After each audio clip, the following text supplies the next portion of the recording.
बिस्मिल्लाहिर्रहमानिर्रहीम। अस्सलाम वालेकुम। कैसे हो मेरे बहन भाई? सब ठीक ठाक है? उम्मीद करते हैं सब ठीक ठाक होंगे। अल्लाह पाक आपको सेहत दे और तंदुरुस्ती दे। अल्लाह ताला अपने दुख तकलीफ तो परेशानी तो महफूज रखे। अल्लाह ताला मेरे बहन भाई जो मेरे भैन परेशान आ अल्लाह ताला उन्होंने परेशानी दूर करे माशाअल्लाह। लगे हैं जी हुण शाम दे खाने की तैयारी करन माशाअल्लाह। सुबह की मेरी तबीयत नहीं सी ठीक जी हैगी ते सुबह फिर मशीन नहीं सी लाई हैगी तो माशाअल्लाह हुण मशीन लगाई है कपड़े धो रही नाल। इन्हां दे बाबा जिहड़ा हैगा वा सब्जी लैके आया माशाअल्लाह लगे हैं तोरियां बनाउण नाल ही फिर जिहड़ा हैगा वा कपड़े धोन दी 2 पूर कढ के खोले ते फिर हुण 2 पूर रह गए। अब्दुल्ला बेटे ने भी कल शाम नूं चले जाना वा फिर ओहदे कपड़े धोने सीगे नाले ओहदी पैकिंग करनी सीगी माशाअल्लाह। हुण नाल ही फिर कपड़े धोने नाले शाम दे खाने की तैयारी करदे हैं।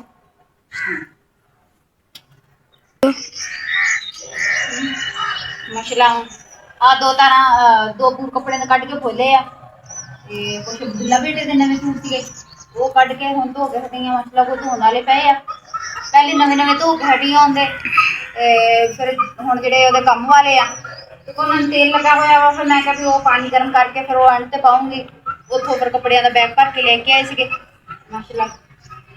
नाल ही हुण सब्जी बनाने आ शाम के खाने की तैयारी करते हैं। मेहमान भी आए हुए आ उधर वो गए आ फिरन तुरन वास्ते छोटे भाई वाला मैं चलो मेहमान के आन तक जो है खाने की तैयारी भी करते हैं। लेट भी हो गई है इन्होंने बाबा होना है नाल फिर कपड़े भी धो लैने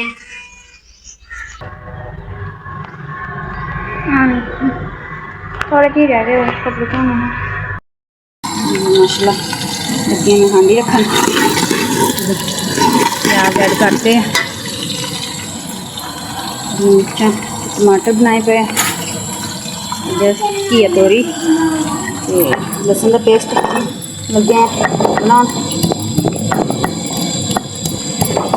नेरा भी वाहवा ही हो गया वा करते हैं कपड़े जोड़े है वा 2 पूर कढ़ के 3 खोलते कुछ जोड़े है हले मशीन च पाया वा हुण हांडी रख दी हांडी रख के फिर कढ़ के वो भी खोल दी नेरा भी उत्तों हो गया वा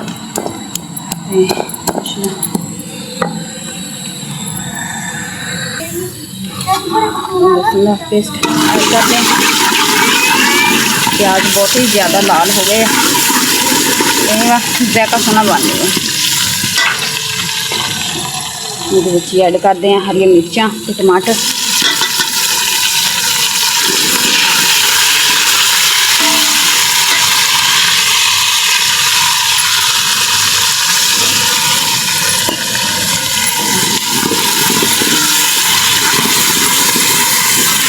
रही हो गया सीगा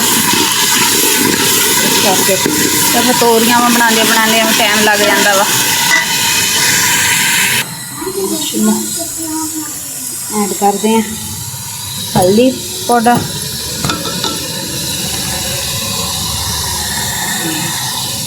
लाल मिर्च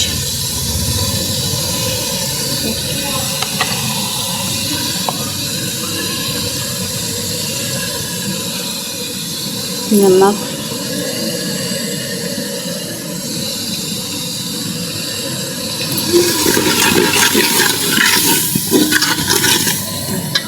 मसाला भी करते इतना ही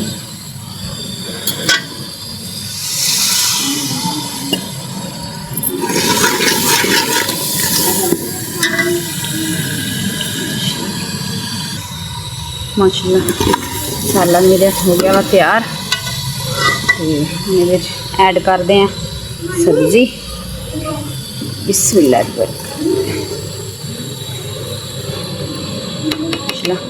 मेहमान जेडे सी आए हुए वो उधर छोटे वाल गए हैं तो फिर हुण कहते असीं उधर ही रहना वा चलो वो भी भरा ही आ चलो वो हल रह ले 2 रात मेरे हल रहे दूसरे सारे रात रहे आ फिर अज एक रात उधर रह लेंगे परसों शाम को उन्होंने माशाल्लाह चले जाना वा घर अपने साल बाद आई है।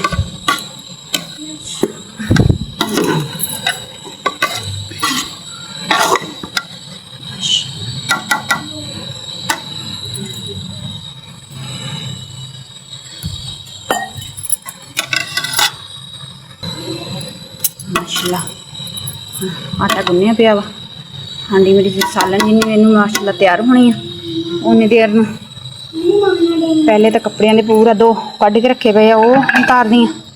ਉਹ ਉਤਾਰ ਕੇ ਤੇ ਫਿਰ ਜਿਹੜਾ ਹੈਗਾ ਆਪਾਂ ਬਣਾਉਂਦੇ ਹਾਂ ਰੋਟੀ।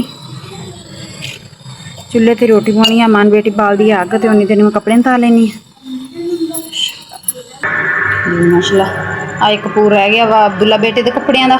ਇਹ ਕੰਮ ਵਾਲੇ ਆ, ਜ਼ਿਆਦਾ ਤੇਲ ਵਾਲੇ ਆ, ਇਸ ਕਰਕੇ ਹੁਣ ਇਹ ਸੁਬਾਹ ਨੂੰ ਤਾਂ ਲੇਟ ਵੀ ਹੋ ਗਈ ਆ, ਤੇ ਸੁਬਾਹ ਨੂੰ ਪਾਣੀ ਗਰਮ ਕਰਕੇ ਤੇ ਫਿਰ ਕੱਢਾਂਗੇ। ਇੱਕ ਪੂਰ ਮਸ਼ ਇੱਧਰ ਬਾਲਟੀ 'ਚ ਕੱਢਿਆ ਪਿਆ, ਇੱਕ ਪੂਰ ਵਿੱਚ ਪਾਇਆ ਵਾ, ਇਹ ਕੱਢਦੇ ਹਾਂ। ਕੱਢ ਕੇ ਫਿਰ ਬਣਾਉਂਦੇ ਹਾਂ ਰੋਟੀ। ਮਾਸ਼ਾਅੱਲਾ ਆ ਗਿਆ ਵਾ ਅਬਦੁੱਲਾ ਬੇਟਾ। ਸੁਬਾਹ ਦੁਪਹਿਰ ਦਾ ਗਿਆ ਸੀ ਫੁੱਫੂ ਆਪਦੀ ਨਾਲ ਚਾਚੂ ਘਰ, ਤੇ ਉੱਧਰ ਗਿਆ, ਉਹਨਾਂ ਦੇ ਖੋਤੇ ਨੇ ਲੱਤ ਵੱਢ ਲਈ, ਨਿੱਕਾ ਜ਼ਖਮ ਹੋ ਗਿਆ ਵਾ। ਮਾਸ਼ਾਅੱਲਾ ਸ਼ੁਕਰ ਆ ਬਚ ਗਿਆ ਵਾ, ਥੋੜਾ ਹੀ ਆ। ਕੱਪੜੇ ਵੀ ਸ਼ਲਵਾਰ ਵੀ ਸਾਰੀ ਫਟ ਗਈ ਆ, ਤੇ ਬਚ ਗਿਆ ਵਾ। ਸ਼ੁਕਰ ਆ ਥੋੜੀ ਦੰਦੀਆਂ ਲੱਗੀਆਂ, ਥੋੜੀਆਂ ਹੀ, ਜ਼ਿਆਦਾ ਨਹੀਂ ਹੋਇਆ ਹੈਗਾ, ਬਚ ਗਿਆ ਵਾ। ਤੂੰ ਉਹਦੇ ਕੋਲ ਕੀ ਕਰਨ ਗਿਆ ਸੀ? ਹਾਂ ਚਾਚੇ ਨੇ ਕਹਿੰਦਾ ਫੁੱਫਾ ਹੋਣਾ ਨੂੰ ਛੱਡ ਕੇ ਆ। ਫੁੱਫੂ ਹੋਣਾ ਨੂੰ ਕਹਿੰਦਾ ਛੱਡ ਗਿਆ ਰੇੜੀ ਤੇ? ਫੁੱਫਾ ਹੋਣਾ ਕਹਿੰਦਾ ਸਾਨੂੰ ਛੱਡ ਕੇ ਆ, ਮੈਂ ਛੱਡਣ ਚੱਲਾ ਸੀ। ਛੱਡਣ ਚੱਲਾ ਸੀ ਉਹਨੂੰ? ਤੇ ਤੈਨੂੰ ਜੇ ਪਤਾ ਉਹ ਵੱਢਦਾ ਵਾ, ਤੇ ਤੂੰ ਉਹਦੇ ਲਾਗੇ ਕਿਉਂ ਗਿਆ? ਏਦਾਂ ਚਾਚੂ ਨੂੰ ਕਹਿਣਾ ਸੀ, ਤੂੰ ਮੈਨੂੰ ਕੱਢ ਕੇ ਦੇ ਦੇ। ਅਚਾਨਕ ਡਰਿਆ ਕਿਤੇ ਸ਼ਾਇਦ, ਤੂੰ ਮੈਨੂੰ ਫੜ ਲਿਆ। ਤੈਨੂੰ ਫੜ ਲਿਆ ਡਰਿਆ ਤੇ।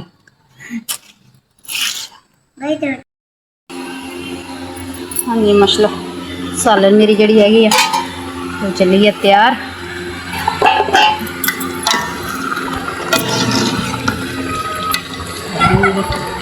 ਹੋ ਗਈ ਹੈ ਰੈਡੀ।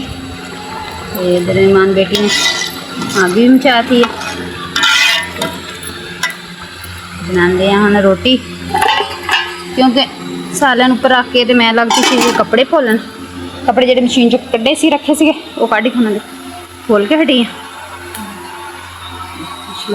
इधर अमान बेटी ने अग जी मचाती है, तो हुण माशाअल्लाह लगी है मैं रोटी बनान।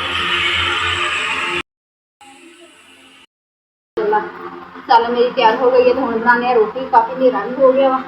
कपड़े कुपड़े धोने नाल मशीन भी लाई सी, फिर सब्जी बनाते हैं, तोड़ने में काफ़ी टाइम लग गया। कपड़े भी धोते गए रह गया। मैं एक पूरा अब्दुल्ला बेटे के कपड़े तो काम वाले थे, जो हम सुबह गर्म पानी करके तेल वाले से ना क्रीम्स लगा, तेल लगा उन्होंने सुबह हो धोऊंगी। फिर दूध का रोटी बना लगे हैं। 10 मिनट खाने हो सकते हैं। तो मेरा काफ़ी हो गया। मेरे भैन भाई ने मेरी वीडियो अच्छी लगे तो लाइक कमेंट जरूर करना, तो बेल आइकन का बटन जो है जरूर प्रेस करना, तो आने वाली वीडियो मेरे भैन भरावां तक जो है पहुँचती रहे। तो नाले जो है मैनू अपने भैन भरावां की सपोर्ट की बहुत जरूरत है। जिन्ने भी मेरे भैन भरा यूट्यूब फैमिली के माशाअल्लाह अल्लाह ताला उन्हें तंदुरुस्ती दे, सेहत देवे। तो मेरी जी वीडियो वा अब्दुल्ला फैमिली ब्लॉग, जिन्हें अपने रिश्तेदार अपने भैन भरा जो भी है वो सब तक जो है गांह की गांह शेयर जरूर करो। तो जोड़ा है हम मिलेंगे नैक्सट वीडियो हम लैने इजाजत। अल्लाह हाफिज़।